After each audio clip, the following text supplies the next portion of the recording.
Good morning. We'll start soon. Just a little bit of in-house conversation. Shanna, did you notice that Emily just dropped off?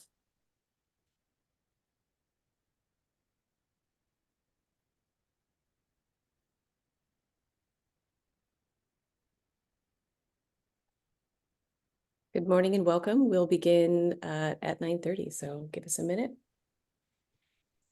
Bienvenidos a todos. Vamos a estar iniciando en punto de las 9:30.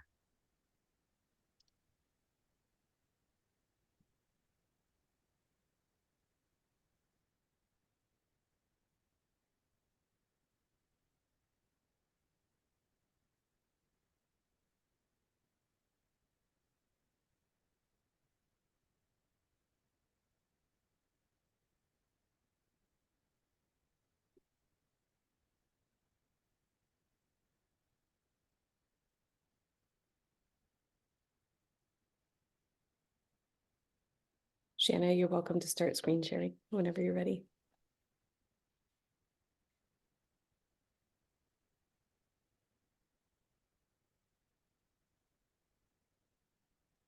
Thank you.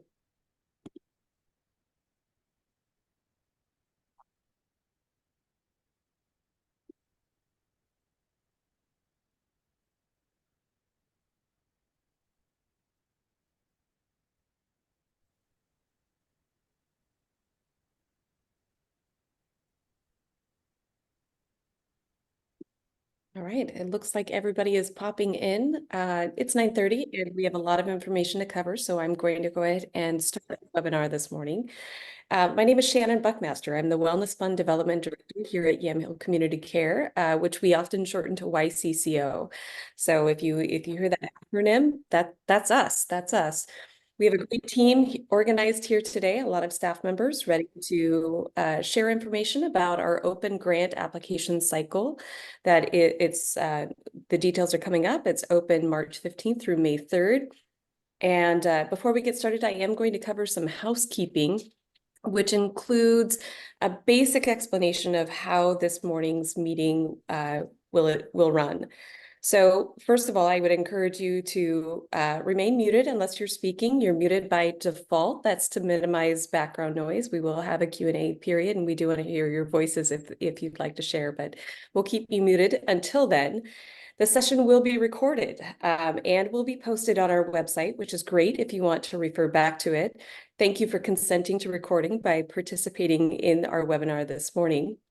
If you experience any technical difficulties, you're not hearing something, you're not seeing something, please send a direct chat message to Natalie Walker or to myself, and we'll do our very best to help you. We're not information technology specialists, but we're here to help, so we'll give it our very best. Translation services are being provided in Spanish this morning. Natalie and Emily Johnson can help you with access. And if you would like to see these slides in Spanish, please send a chat message directly to Shanna Moon and include your email address in that chat message. And Shanna will send you Spanish language slides to follow along with as well. If you would like to ask a question, please use the raise hand feature for asking to speak. This simply helps manage the flow of the conversation and ensures that our conversation is orderly and that everybody gets a chance to speak who would like to speak. We will have dedicated time for questions, so please hold questions until we've explained the application process and discussed specific funding programs. You may also use the chat feature for questions or comments. You can put them directly into the chat for everybody to see. You can message me directly as one of your co-hosts today, and we'll be going back and forth between live questions and chat questions submitted through the chat function. The webinar is designed to early morning. Clearly I need another cup of coffee. The webinar is designed to address general questions about the application process and not for discussing details of specific projects.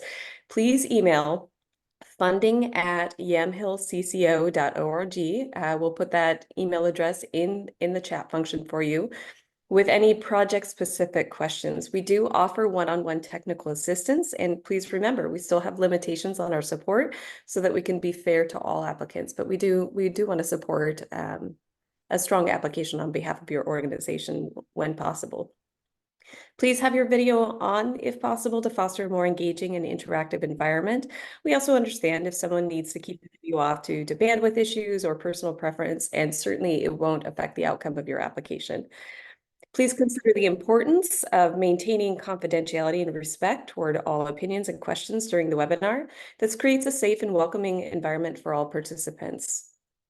And then finally, as I mentioned, the webinar recording will be posted on our website at yamhillcco.org, along with the RFP, the slide presentation from today, and a frequently asked question tool, a fact sheet, that will be coming out later. We're actually going to use this session to generate that frequently asked questions document for you. So housekeeping is done. We're going to start with our presentation about the grant opportunities that we have at YCCO. I do see a raised hand before we Yes, start. and that's Liz, our interpreter. Liz, do you have a question?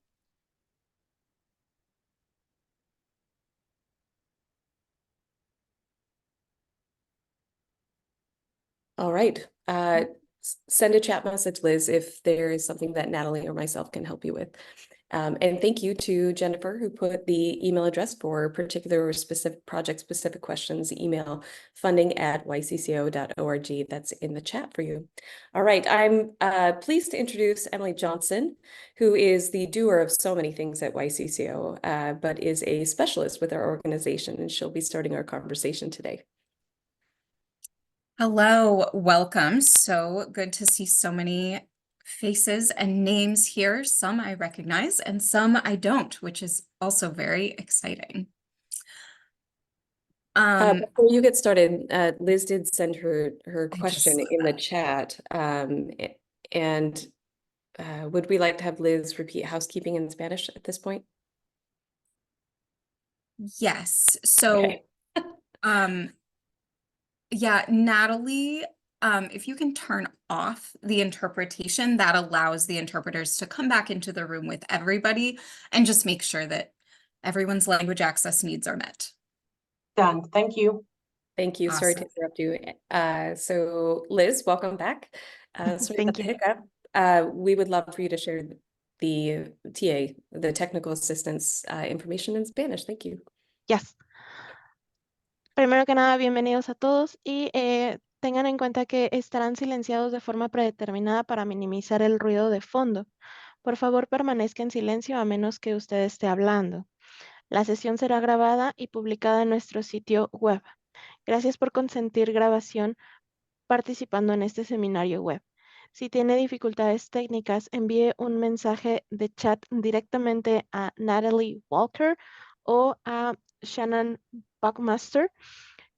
Se estará brindando servicios de interpretación al español.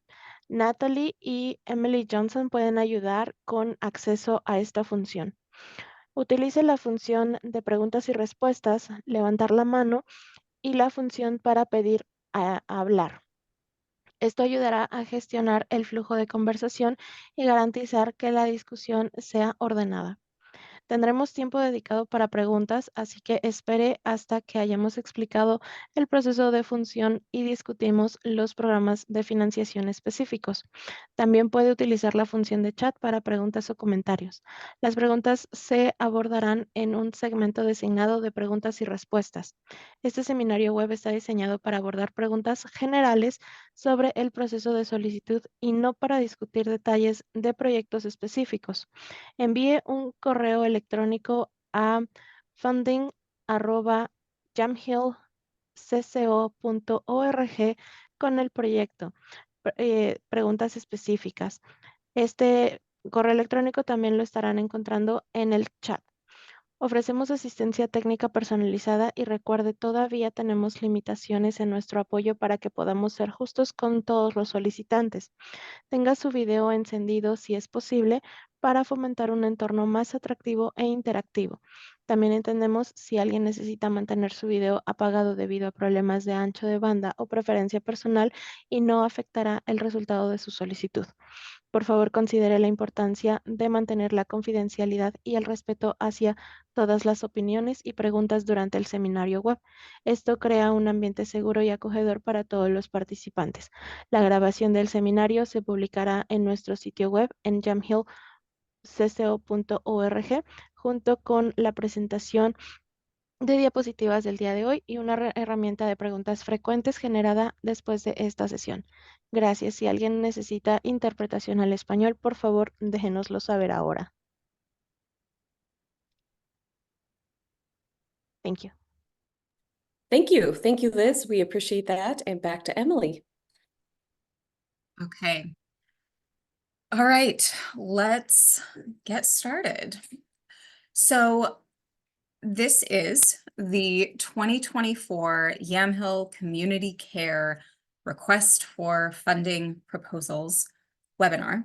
I will also preface, we have two main funding sources available right now in this cycle. So I will talk through our spring grant cycle, which is our regular grant cycle.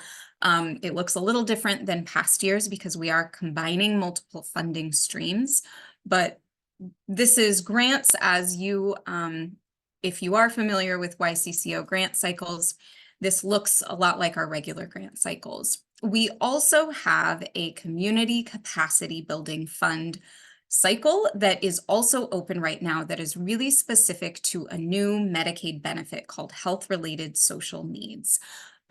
Today is really just about that spring grant cycle. We do have some recorded webinars about the CCBF cycle on our website.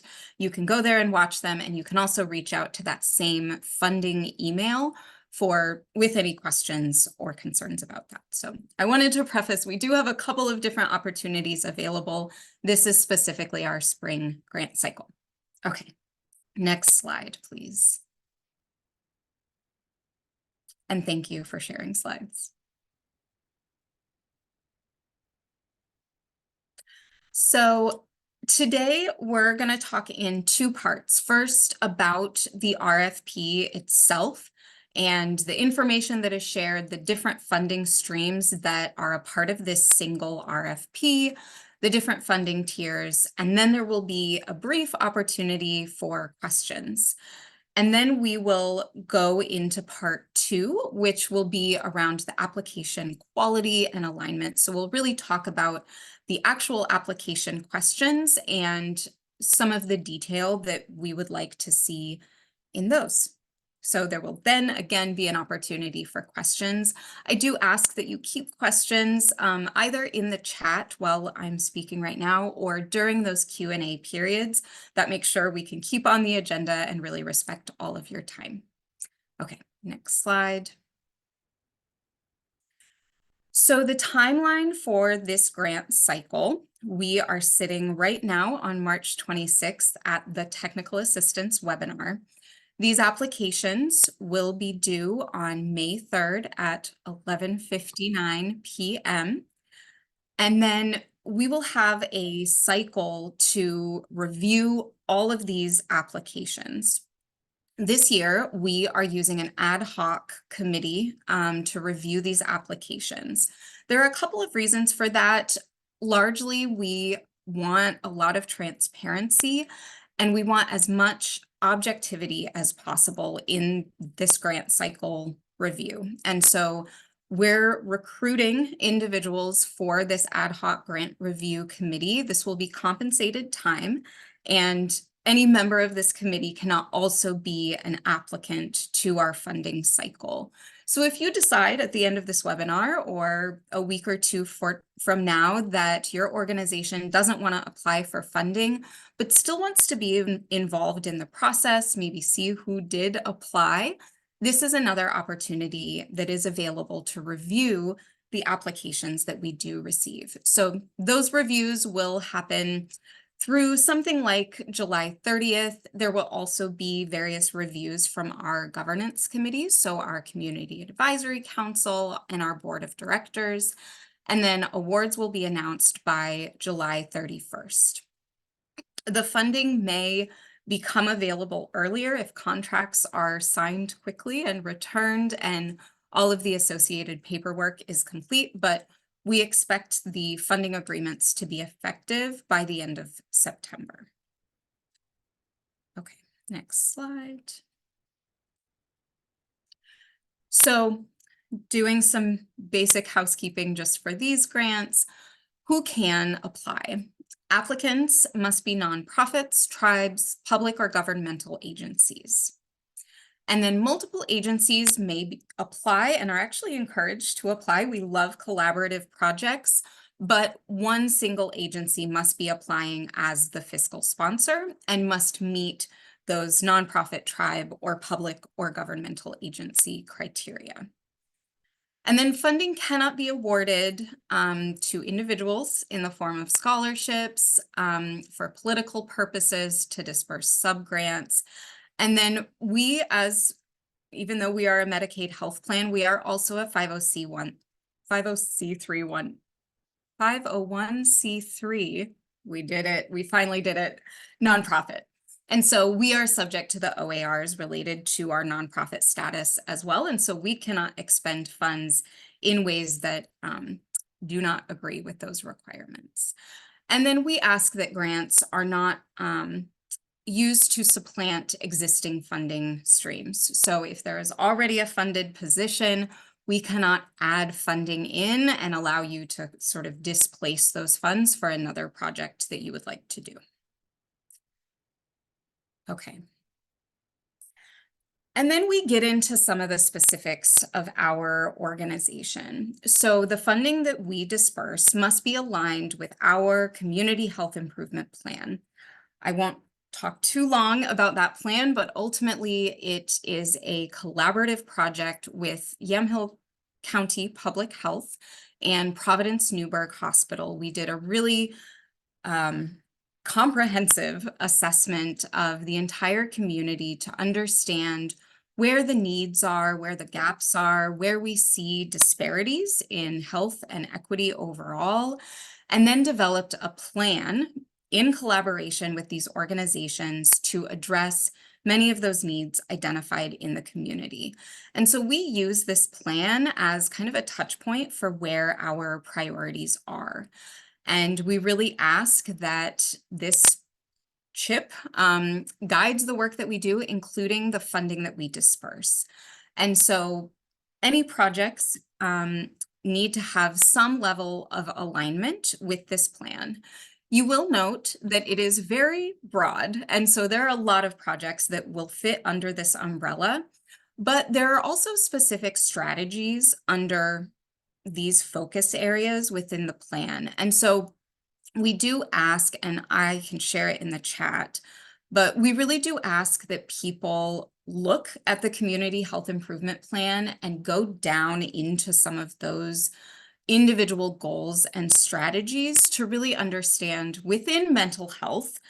There could be a lot of topics, but within the CHIP specifically, we have goals specifically around wraparound services, around suicide prevention, around awareness and education. And so there is some specificity within these focus areas that we do ask applicants to consider as they are applying. And I will put that message here. All right, next slide. So our requirements also include that there is a need for the project and that it really addresses an underrepresented population. So preference will be given to projects. It is not required, but preference will be given to projects that address one or more of these underrepresented populations. This is not a comprehensive list. I won't read through the whole thing. You can always connect with us if you're working with a population that you're unsure about, but this is a short laundry list of examples of some of those populations. And then the last piece is that we ask that proposals demonstrate that those populations were included, so that that project involved the voice of those populations, that the information shared is that the information is shared back with those populations and they were involved in some way. So again, you can connect with us if you have questions about what that might look like. Okay. Now, I will get into the specific funding tiers that we have. So I do want to clarify, a project will be asked in the application to identify the funding tier. If it is determined that that funding tier isn't appropriate for this application, the beauty of this joint RFP is that we will be able to direct that application to another funding tier or category. And so we'll be able to make sure that the most likely spot for your program to be funded, it can be directed there. And I see that I'm running short on time, and so I'm going to pass it over to Hope, who is going to talk about our first funding tier related to traditional health workers. Hi, everyone. My name is Hope Caldwell. I am the Traditional Health Worker Liaison at YCCO. And today I'll be talking about the Traditional Health Worker Grant. So traditional health workers play a unique role in the care delivery system, often assisting in bridging and closing gaps that traditionally require understanding and working at the root causes of health outcomes. YCCO is accepting applications from local partners who recognize the need to build capacity, both by increasing the number of certified THWs and by increasing desire and commitment among THWs to pursue additional formal education to be on the OHA registry. This grant will prioritize funding in the following areas, and grant amount ranges from $100 to $5,000. Supervisory and mentorship training, THW training and certification for racial and ethnic minorities, and individuals serving high needs / at-risk populations, increased diversity and representation of the number of certified doulas, peer support specialists, peer wellness specialists, community health workers, personal / patient health navigators, and to be on OHA's registry. Program expansion and capacity building. Preference will be given to applicants with a proven record of providing solutions to underserved regions and vulnerable populations, using traditional health workers, particularly 501c3 organizations, example of health promotion classes. Continuing education, conferences, and other trainings relevant to scope of practice. Development and improvement of health information technology related to needs assessment and coordination of social needs and referral. And our technical assistance for workflow and for needs identification and care coordination. Non-monetary technical assistance for quality improvement and structuring of delivery and execution of THW programming, coordinating efforts to support members through the redetermination process. And next, I'll be introducing Jen Richter. We can go to the next slide too.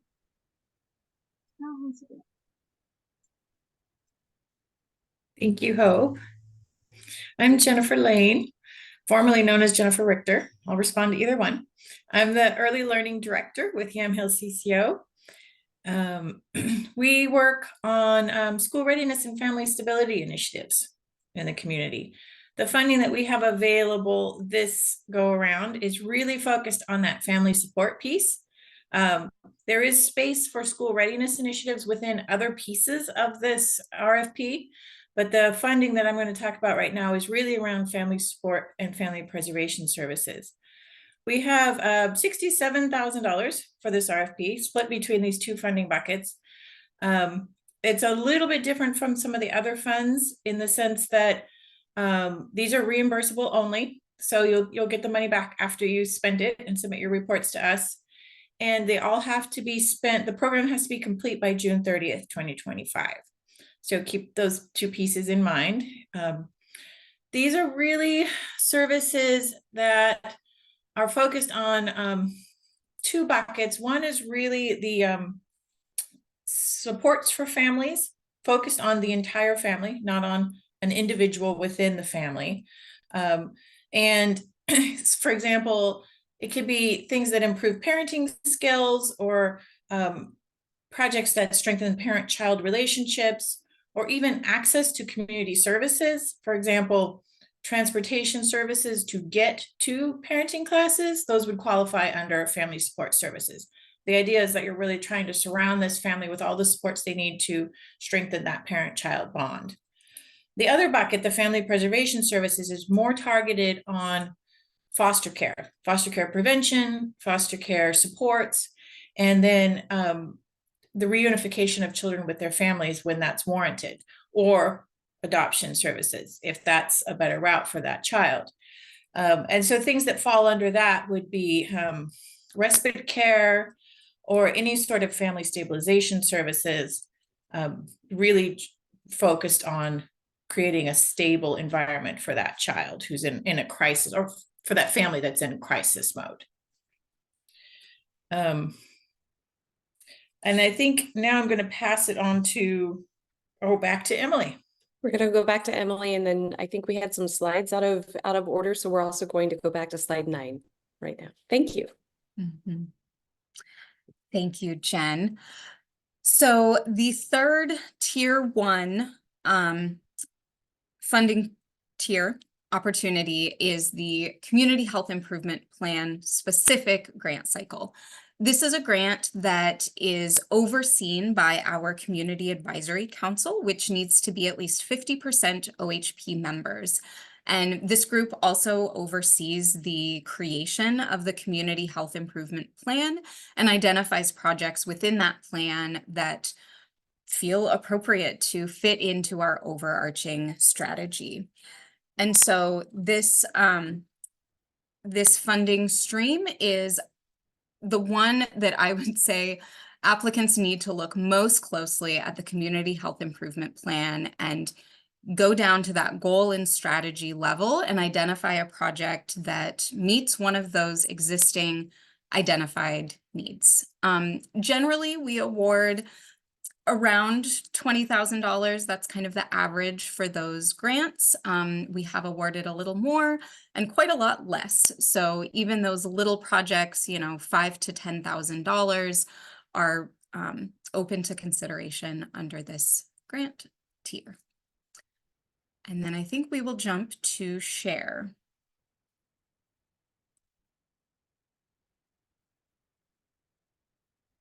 Yes. So we're now moving into tier 2, which is our larger grants. This includes the SHARE grant and the CPW grant, which Shannon will talk about. So under tier 2, the Supporting Health for All through Reinvestment initiative is specifically meant to support the social determinants of health. So the two key things you really need to know about this funding stream is it does allow capital expenses. So housing investments have been a common expense for this grant cycle, and that the expenses cannot be for healthcare delivery. So anything that could be a covered benefit under Medicaid cannot be covered by SHARE expenditure. So, that's anything from actual healthcare delivery services. We want to do a surgery improvement project. That also extends to things like traditional health workers, which are under Medicaid a covered benefit. And so SHARE dollars cannot support those kinds of healthcare investments because it is really meant to be a social determinants of health funding stream. And then the last thing I'll say is a portion of SHARE funds must go to housing initiatives. That's a requirement of OHA that part of the dollars we spend must go to housing specifically. I'll also share that SHARE funds do vary in the amount total available. And then I will pass it on to Shannon to talk about, I'll talk about capital expenditures.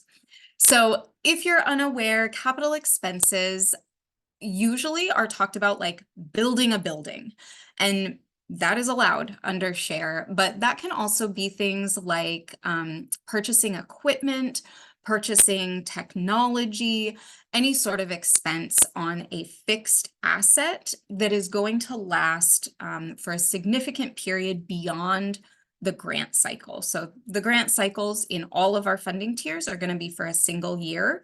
And anything that really goes beyond that is going to be considered a capital expenditure. Under share, these are permitted. Under none of the other funding streams that we have available is capital permitted. Okay. And then I'll Great. pass to Shannon to talk about CPW. Thank you, Emily. And I do see some questions coming in the chat. We will have time for Q&A coming up after talking about the Community Prevention and Wellness Fund, the CPW fund. So as Emily had mentioned, this is a tier 3 funding project. We are prioritizing projects under $500,000. So we're looking at a larger expense amount. We are expecting to consider between $750,000 and $1 million total projects funded. So if that gives you some comparative analysis for the types of projects that we are expecting to be most competitive, that's where we're at. So for the Community Prevention and Wellness Fund, our priorities are evidence and research-based primary prevention strategies. So our focus is to really move upstream and to create positive health outcomes or to prevent negative health outcomes before they become an issue. So the average award last year in 2023 and our award goal, our total award goal was the same last year as it is for this year. The average award was $105,000 per project. So we had awards that were much less than that. We had awards that were higher from that, but that's our general perspective. Let's dig more into what evidence and research-based and primary prevention are. So what does evidence-based mean? An evidence-based initiative is one that demonstrates a noticeable effect on improving health outcomes through strong evidence from at least one high-quality study and has been reviewed by at least one reputable organization. We are not asking you to do your own research. We are asking for you to address how your project connects to work that we know is productive and meets these aims. So tying it to some evidence, some anecdote, some process that shows it's a proven project. We know it's going to work. So best evidence from research, you can look at that from expertise and knowledge, either within your own organization, being able to show that the work that you've done created positive health outcomes, or from external organizations as well. So we are looking for interventions, programs that support getting ahead of whatever the challenge may be, and that it also includes policies that have that long-term outcome. Next slide. Primary prevention. So again, moving upstream. Primary prevention refers to actions aimed at avoiding the manifestation of disease or avoiding negative health outcomes. And when I speak to health outcomes, we're still really in that social determinants of health and equity space, the SDOHE space. So we can think creatively about nutrition, education, housing, workforce in ways that, really, there's social constructs, there's social institutions, but we know that they directly affect our quality of life and our health outcomes. So levels of prevention strategies, primary prevention is our focus, getting as far ahead or upstream as possible. Secondary is really when we start to see the problem and we start to intervene in that. And then we have tertiary, or the final stage, and that's really reducing the complications. So by the time we're in secondary or tertiary strategies, we're in the intervention process, right? So what that means, typically we see CPW projects being connected to children, young children, families, maternal health, those organizations and communities that support those populations. So that can be first responders, that can be housing providers, that can be other organizations that really focus on those populations. By the time an adult is an adult, we know that a lot of health outcomes are already set. So we want to get ahead of that curve. Next slide, please. Oh, excellent. We're at questions. I was just looking at the time and I was like, oh, I have 2 minutes to wrap up. I have 2 minutes to wrap up. That means we get to start our Q&A period a little bit earlier. I do want to let you know we are going to have more presentations. So we will, after this question and answer break, we'll come back to more information about the application process specifically. So at this point, we're just going to look at the questions that are based on the funding streams, the programs, and the different qualifications that we have for each type of funding. If just in case you missed housekeeping, please use the raise hand feature for asking to speak. This helps manage the flow of conversation and ensures that the discussion is orderly. We will have an additional period for question and answer after the application process too. So 2 question breaks. You may also use the chat feature for questions or comments. Questions will be addressed. You can either directly send the question to me, Shannon Buckmaster, or you can put the question in the chat for everyone to see. And as a reminder, this webinar is designed to address general questions about the application process and the funding streams, and not for discussing details of specific projects. If you would like specific support, please email funding@yamhillcco.org. It's in the chat, but we can put it in the chat again with project-specific questions. We offer one-on-one technical assistance. Our staff does here at YCCO. Please remember, we still have limitations in our support so that we can be fair to all applicants.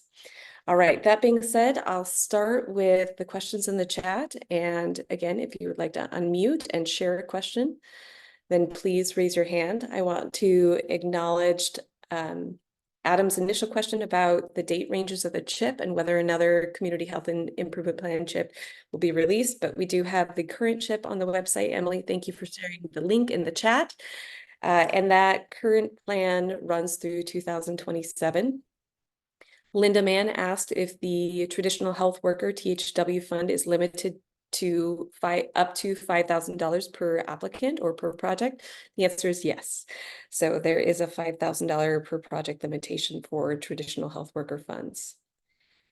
Adriel asked a question of whether or not we will share this slide deck. Yes, actually, all of these resources will be available after the webinar. The webinar recording will be posted on our website at yamhillcco.org, along with the RFP, the application link, the slide presentation today, and we do have this slide presentation in both English and Spanish available. And we will also be using this webinar to generate a frequently asked question tool. So that will also be available. All right. Laverne asked, can an organization submit more than one application if they're submitted to different funding sources? Yes, you may submit different applications for different funding sources. We have seen that in the past. And what we found is that submitting multiple applications does not necessarily affect the competitive quality for any of those applications, because they are applying to different sources of funding. What I would recommend, if your organization is doing that, to make the project titles very specific and very clear to our staff that you are applying to different sources of funding. So if you have, say, a larger project that you're starting to put together, part of it is based on primary prevention and part of it is a capital request or a physical resource request, I would suggest labeling one application primary prevention strategy for project X, and the other application would be new refrigerator for project X or new service delivery van for project X. So that we understand that you're asking for different types of funding as well in that application process. Emily or Shanna, would you like to add anything to that answer? No, I think that was perfect. Okay, great. Emily, thank you for putting the email address in the chat again. Again, if you are requesting specific project support, please email funding at yamhillcco.org. We won't write your application for you, but we'll answer questions in that context. Jackie asked a question, are you able to blend funding for one project? Yes, we do have the ability. That is actually one of the reasons why we transitioned as an organization to a single entry grant application. We do have the option to consider projects against multiple sources of funding, and we found that because our missions, our purpose or priorities between the sources of funding often overlap or are very similar, these projects really could be considered under multiple streams of funding. And in that opportunity, we can braid funds or match funds, so pull a portion from here or a portion from there. It gets complicated, but we want to support good work being done, and so that's why our staff is dedicated to really thinking about this process and being creative for making sure the right projects get funded. Would anybody else like to add to that answer?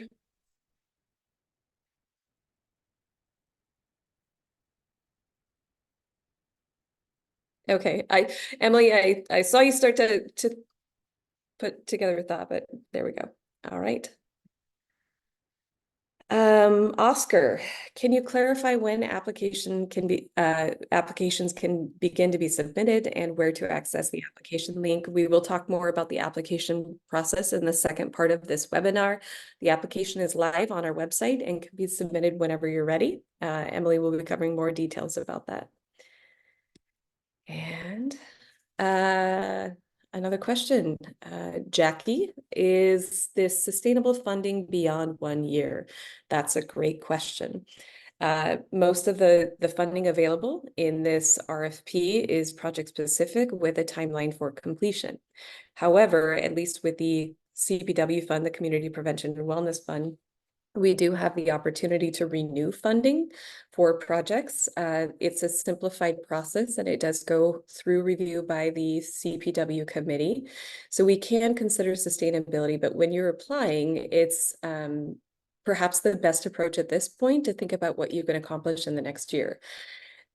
Some of the funds, I know that the Early Learning Hub funds do have a time-based restriction. So that is project-based, that is calendar-based, and that's a different situation. So if you're looking for sustainable funding, that might be a better conversation for specific staff members, but we have seen that option in some of the funds exercised. Would anybody like to add to that?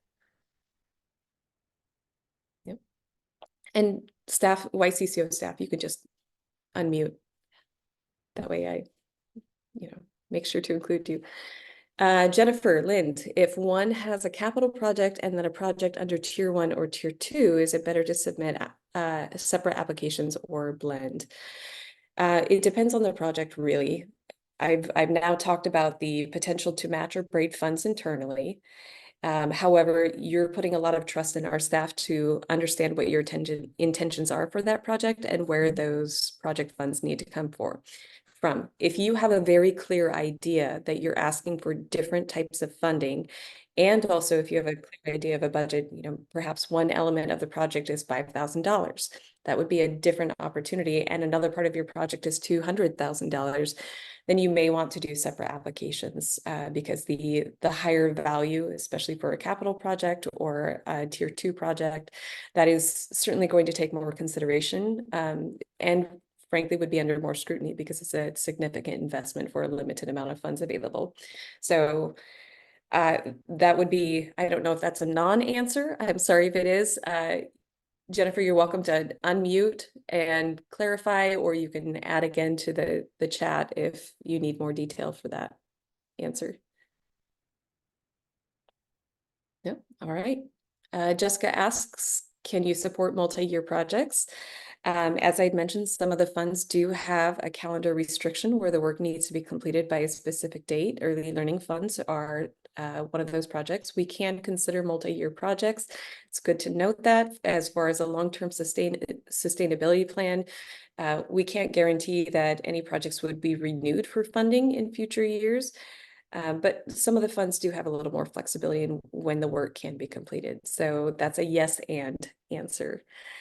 Start with the work that can be done this year, and then especially in the budget or in the narrative of the application, build out the sustainability concept, and you can build a multi-year project concept. That's certainly an option.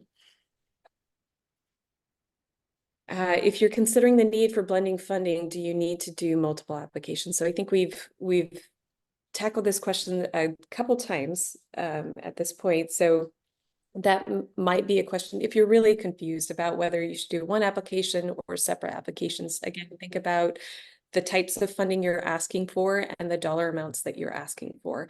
But those specific projects where you're not sure what would be the best approach, that's the perfect example of sending an email to funding@yamhillcco.org and starting that conversation with our staff. It really depends on the parameters of the project that you're applying on behalf of.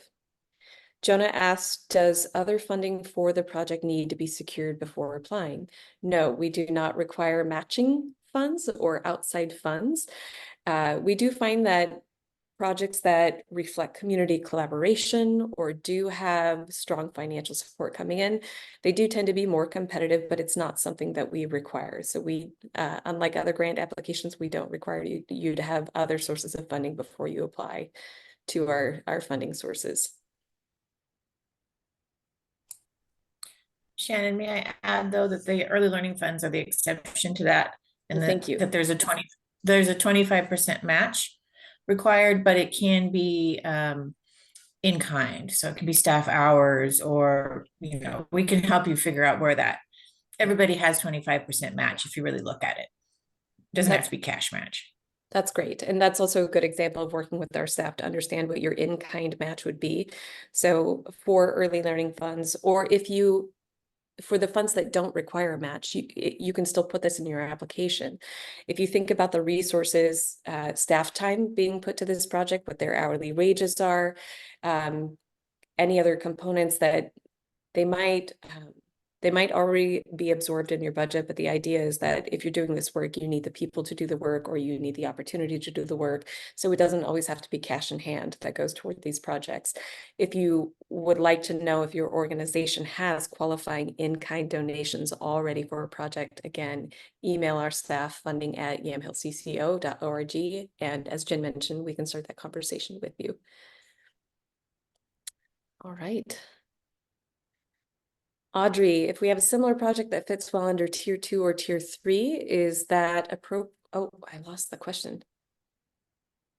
There we go. Is that appropriate, or are those reserved for larger grant amounts? Match the project to the funding source. With both the share fund and the CPW fund last year in 2023, we awarded several smaller grants. So really look at the type of funding you're asking for. Is it primary prevention? Is it capital based? Is it closely in alignment with the CHIP work that our community has prioritized? So certainly those smaller projects are very competitive for funding in the larger tiered funding sources. Can you drop a link to the RFP, please? It looks like Emily has already done that. Thank you. And I don't see any hands up. So without further hands, remember there will be one final opportunity for questions to be asked after we talk about the application process itself. So we are going to return the conversation to Emily Johnson to talk about the RFP, the application itself. Thank you. Thank you for the great questions as well. Thanks, Shannon. That was so efficient. All right, so we're gonna dive into the application specifically now. I will talk a little bit high level about our goals for a solid informational application, and then walk into the details of each section. So we have fairly small word counts, usually around 200, 250 words for each question, and that's intentional. We don't want agencies to spend a ton of time writing paragraphs and paragraphs to try to give us the most information possible. This is partly to benefit our own review committees, but also because we want the information to be succinct. We don't want this to be a 3-day long process to write these grant applications. You know what you need to know about your organization and the project that you'd like us to invest in. So we really ask that you stay succinct, but also try to give enough space so that you can really describe what you need to. So we ask, obviously, that applicants answer all of the questions to the best of their ability. If there are concerns or questions, please do come to us. We also ask that applicants include elements of a robust project plan. So that includes thinking about sustainability, how it will actually be implemented, the outcome measures, that's a really key one, and then their budget. And then we also ask that organizations are able to collect data about their project. This can sound intimidating for some people, but this can be as simple as we surveyed the participants and then we put those surveys into a compilation so that we could review the results. This doesn't have to be anything super intense, but we do really want to see that a project understands a starting point and then has a goal to improve from that starting point, whatever that may look like for you. So on the next slide, I'll start jumping into each of those individual questions. The sustainability plan needs to have a consideration for how those goals that were identified will be achieved in the long term. So unless this is kind of a one-off project that will never be replicated or never make a difference in the future, which we would assume most projects, we want to see some of those long-term outcomes, there will need to be some element of sustainability. As somebody who has applied for a lot of grants, I hate this question. If you're applying for grant funding, it means you're not sure where your next funding may be coming from. So this can be demonstrated in a couple of ways, and really we want to see commitment to sustaining the project, whatever that looks like. So that might be diversified funding strategies. You know, we're looking for lots of different kinds of funding, different kinds of in-kind and donations to make sure that this project or program is not reliant on a single funding source. We don't want to be the sole funder for a given program, whether that additional resources coming from in-kind or donations or volunteer support. We want to see some level of diversification, whatever that looks like for you. This could also look like, you know, having good collaborative partnerships. This could look like identifying other kinds of funding sources, matching dollars. And then where is your staff time? You know, are you directing staff time to making sure that this program is sustainable? Okay. And then we ask for a timeline. This is partly for us to ensure that this project can be completed in the grant period. So knowing what will happen when this project will start. If you are applying for funding for a program that isn't going to launch until 2026, that's something that we would need to take under consideration. And same if the program isn't going to finish for another few years. Like Shannon very beautifully said, you can certainly lay out a plan for a multi-year project, but the funding is only available on an annual cycle. We certainly make exceptions and extensions in some cases, but for the application, try to build a timeline that does fit into that single year grant cycle. Okay, we have quite a few slides on outcome measures because this is really where I think some applicants can struggle. This is where I sometimes struggle. So an outcome measure is a specific and observable variable or set of variables used to assess the impact of a program. In maybe simpler language, this is how you determine where you are starting and where you want to get to and how you will know. So outcome measures are used to determine if your project was successful. Did you achieve the goal that you wanted to? And if you didn't, why? Outcome measures allow us to, if the program wasn't successful, understand how to make it better in the future. We have a whole quality improvement department, and success can simply mean learning from that project. But we want to see the measures to demonstrate what you learned. So on the next slide, outcome measures are around defining the goal. If you have a project idea, but you're not sure what the goal is, outcome measures will help identify that. And then you can consider, what does success look like based on that goal? And from there, individuals can select appropriate metrics. How would we measure going from where we start to where we want to be? Y'all are probably familiar with SMART objectives, but I'll talk through really briefly. There are a lot of online tools that can help build SMART objectives, whatever that looks like. And so any SMART objectives need to ensure that they're specific. Are the goals really specific to the individual project? They are measurable. Those goals can be tracked over time. They're achievable. We do want to see realistic goals. I would imagine all the people in this group today are pretty familiar with trying to set realistic goals based on constrained resources. And then relevant, ensuring that those goals are really closely tied to the project itself. We sometimes will see, we will reduce homelessness in America. And that's great, and that can be tied in, but isn't necessarily relevant to the specific project in a discrete, measurable way. And then time-bound, we want to see that timeline. Okay, I will share that we take the outcome measures from the applications, and in most cases, we'll create a direct analog to the award contract. And so whatever outcome measures are built into the application are what are going into that agreement if your organization is awarded. So be mindful about what these outcome measures are.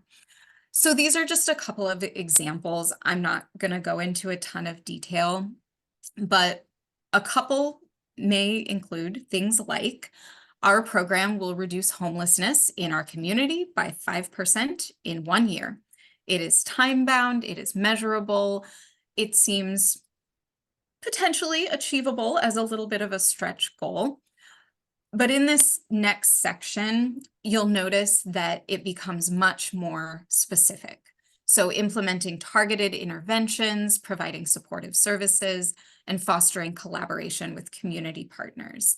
We would then look for some specifics around how exactly is things like collaboration measured? How many partners do you hope to have an MOU with? Things like that.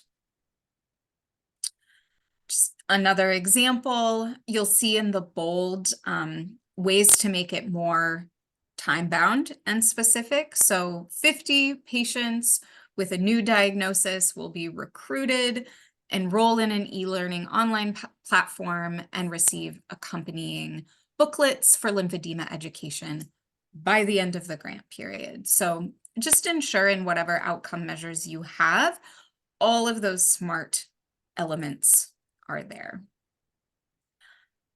So this last one, talking about improving literacy, ensuring that those measures are really clearly identified. So test scores, reading proficiency, school attendance. And then the last one I'll share is really the level of granularity that we like to see. So the general narrative is going to be aiming to improve literacy rates by tracking these measures. But then we're really looking for a granular level. And anyone who is in education, please forgive me. These are very random numbers that I have chosen. But we really want to see things like adoption of curriculum to 80% fidelity, however that is measured, as demonstrated by surveys. Increase in test scores by 3% from a baseline. We love to see current baselines and how that project will improve from those identified baselines. Okay, big crash course on outcome measures. We will now move on to making some of those larger connections to the organization and goals. So we do ask to applicants to really look at YCCO's vision and mission, look at our community health improvement plan, think about our own strategies as an organization and make the connection. How do our objectives align with your objectives as an organization? While we are distributing grants, we also really value the partnership aspect of this funding. And so we want to work with you. We want to do regular site visits and understand what's going well and what's not going well, how we can work together in other ways. We're organizing a volunteer opportunity with another organization right now. We really want to see where we can partner and collaborate in any ways that are supportive. So we love to see that kind of connection. Okay. I think we're even doing okay on time. So if you would like to apply, and I think we've shared this a couple times in the chat, you can pull out your phone and scan this QR code as well. I will share applicants are welcome to apply in their preferred language. You can email that funding email address and make a request in your preferred language. If it's not already there, we will have a Spanish version of all of these materials, including these slides.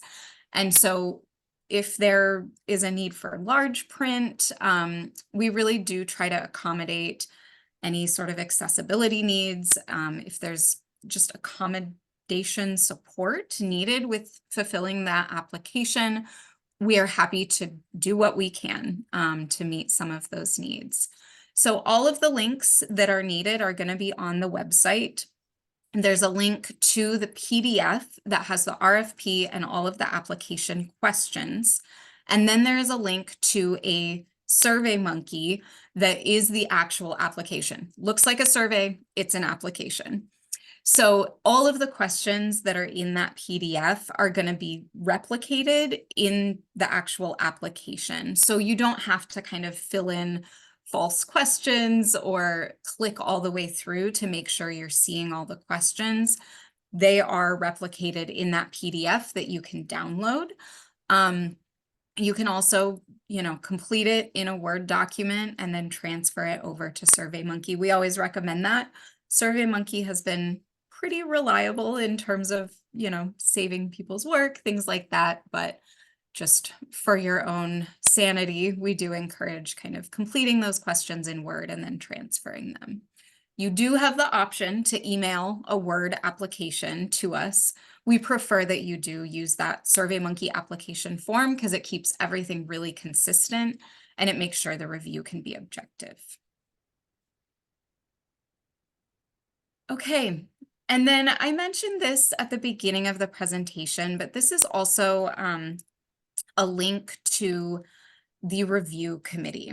So if you're feeling that there's not a project within your organization that you have in mind and you would like to be involved, if you want to kind of see some of the inner workings of our review process, we are recruiting for this committee. It's a compensated committee. You will be provided a very clear and objective rubric to review each of the applications, and you will really have an opportunity to influence or inform how our funding is dispersed. It's really objective. You're not influencing anything. But this is an opportunity that is new to YCCO. We're trying this. And so if you have colleagues, anyone who you think might be interested, please do submit an application and offer your time that will be compensated. All right. Okay. Thank you, Emily. That was questions? a lot more information. It's a very dense webinar today. So we appreciate you joining us, for everybody who's joined us. I'm very grateful to work with such a talented team who really understand this work. And I've got to say, on behalf of all of us, we love spending money. We love spending other people's money for really great community projects. So this brings us a lot of joy to put this money to work for you and your organizations. So we do have time again for questions with answers. And I have been watching the chat. I have a couple of questions that we can address. I want to remind you, please use the raise hand feature when asking to speak. And you can also use the chat feature for questions or comments. The webinar is designed to address general questions about the application process. So we will continue referring you to the email funding@yamhillcco.org. I do want to emphasize the question has come up several times about multiple applications. And so I was thinking about that a little more. And I wanted to clarify, if you do end up submitting multiple applications, you can reuse narrative language around organization, project design, and outcomes. The biggest goal of this, I know it sounds like, it's a complicated process for staff, but we want you to succeed, and we want our application process to be simple and accessible to you. In fact, one of the reporting questions that we ask sites who have been funded by us is their evaluation of how we showed up as a partner in this process, and whether or not we have been supporting success, and we've been simple, and we've been accessible, and we've been responsive. So it's really important to us to be good partners to you in this process, and that's really the goal. So, all right. Let's get to a few questions. Audrey just put a question in the chat. Can you share links to the Early Learning Strategic Plan and Community Prevention and Wellness Strategic Plan? The link on the RFP didn't work. Thank you to Jennifer De Leon Cossi, who is our communications specialist here at Yamhill CCO, and I'm sure she's taking notes of that, and she'll make sure that we have those documents ready on our website. And we'll double check the links too. All right, let's see.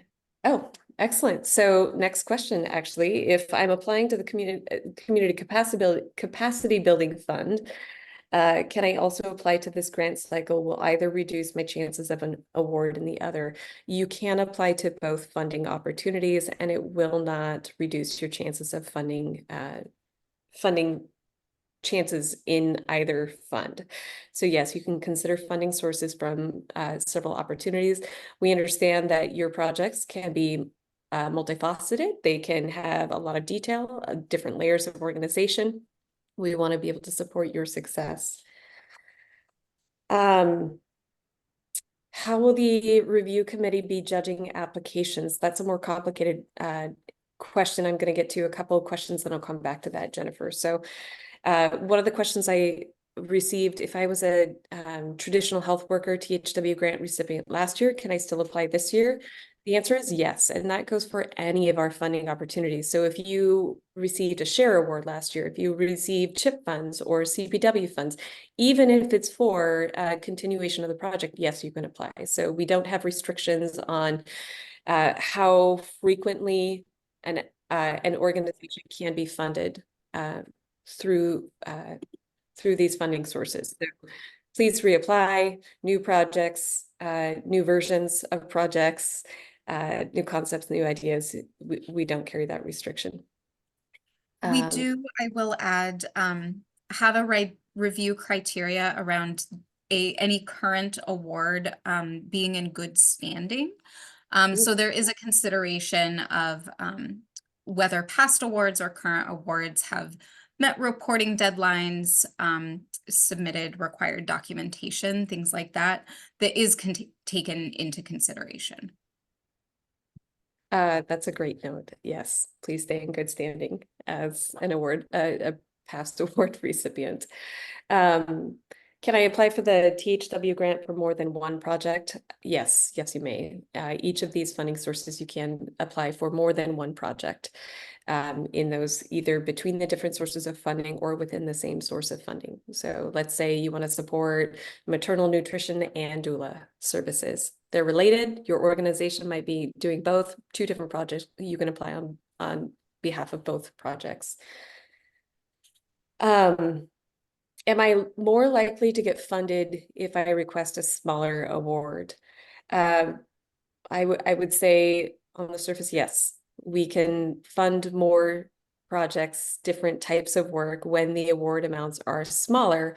However, we have made significant awards in the past. I think the largest award that we made this past year in 2023, we had an award for $650,000. That's not common. And that project came under greater scrutiny because, of course, we can fund 3 projects at $200,000, or we can fund 1 project at $600,000. So we really have to make the balance of how to utilize our resources most efficiently and to have the greatest community impact.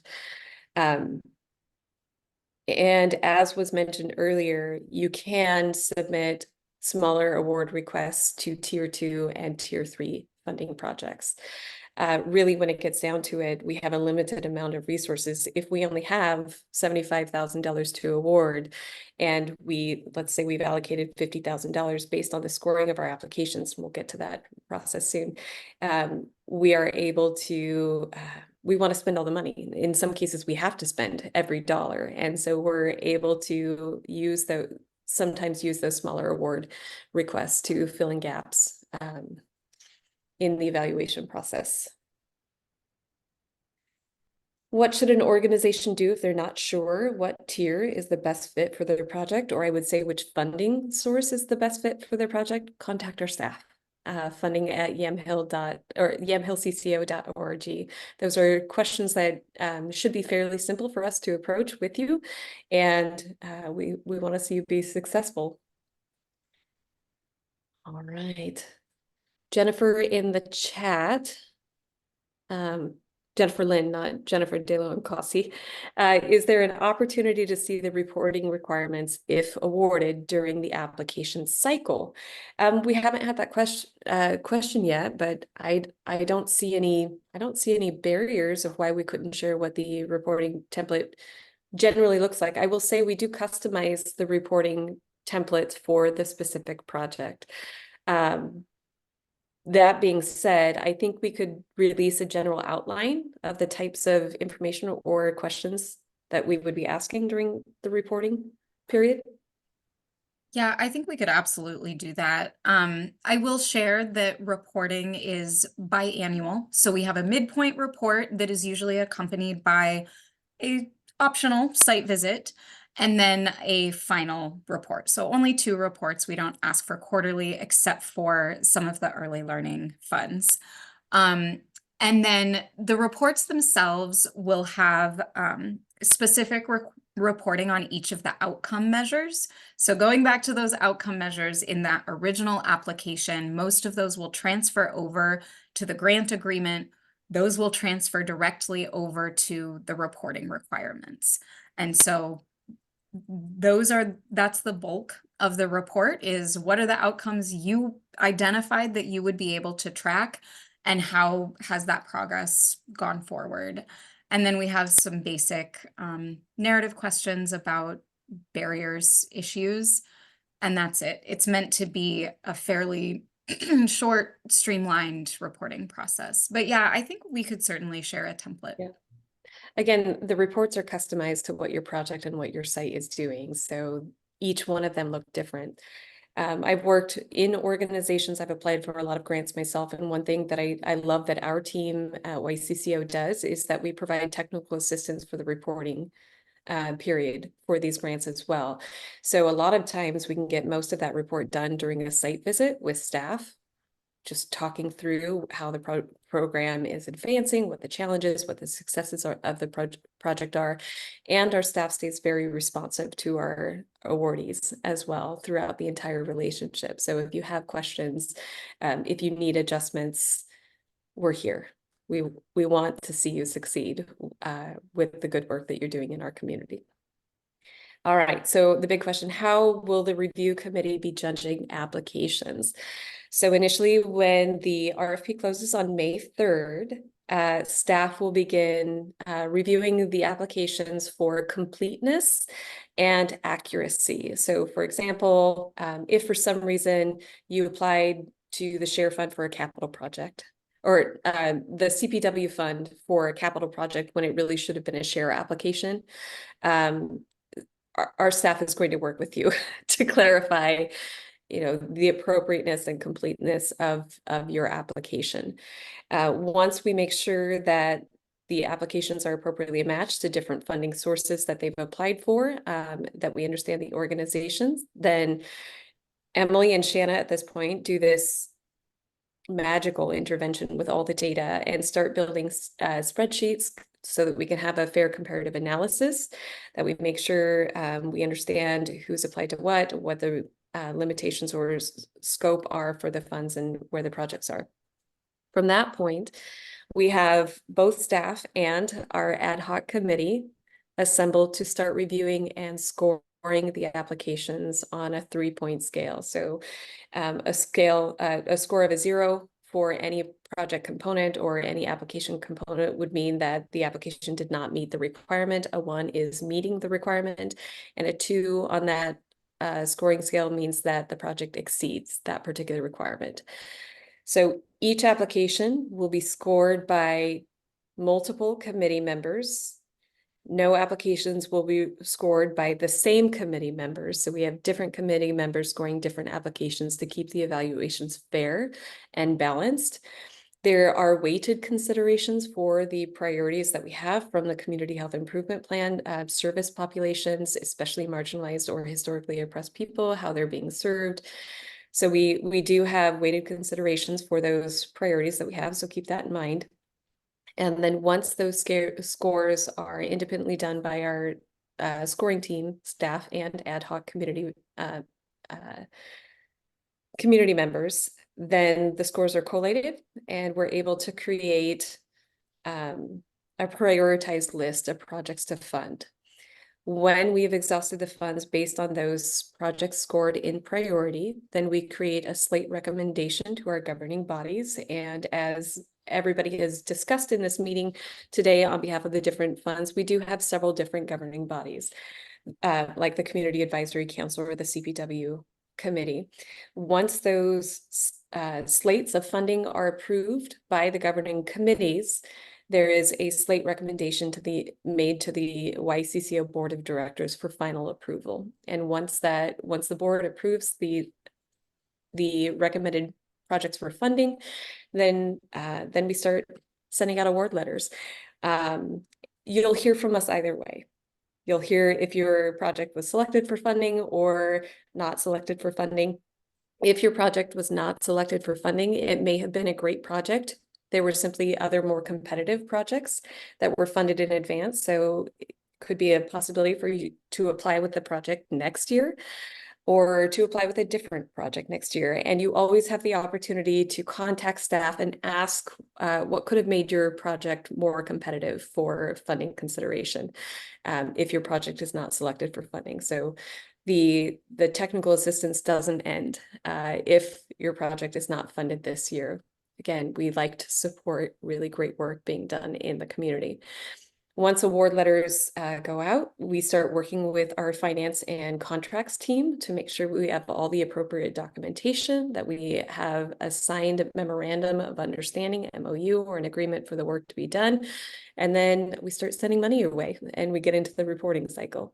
So that's the approval process. Emily or Shanna, is there anything that you would add to that?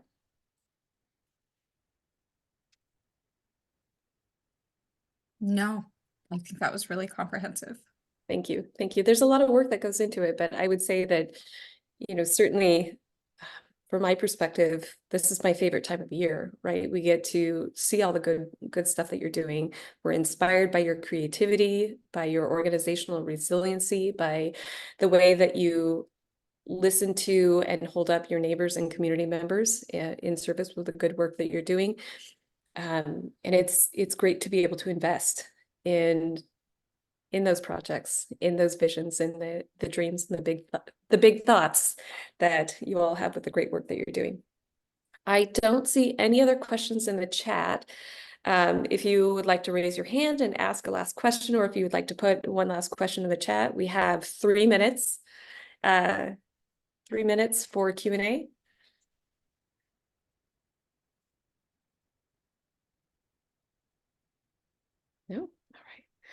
I never know if I should just keep going because I'm the one uncomfortable with silence, but I know this is a recorded webinar and we've mentioned several times that you can reach out to our staff for additional support. So there's our contact email address, funding@yamhillcco.org. And by the way, that email address goes to several members of our team. So you'll have a lot of eyeballs on whatever your question, concern, or desire for connection would be. Next slide. Thank you. We appreciate you spending your Tuesday morning with us live, if you were on live today, or whatever time of day you were catching up with this video recording. Just to remind you, the webinar recording will be posted on our website at yamhillcco.org, along with the RFP, the application, the slide presentation from today in both English and in Spanish, a frequently asked question tool, an FAQ tool, as generated by this session, and we are wanting to be responsive, so we will include a reporting template, and we will double check that the Early Learning Hub and Community Prevention and Wellness Fund strategic plans are available for your review as well. Staff, any final words? Thanks so much for taking the time this morning. We're getting great feedback in the chat. Thank you so much. And I do want to again acknowledge the time that our staff members have put into this webinar this morning, the time they put into this work year round, and really, I mean, this RFP experience is kind of like our Super Bowl for the year. So let's roll up our sleeves and get that money out the doors. Thank you. Everybody have a great week. Thank you.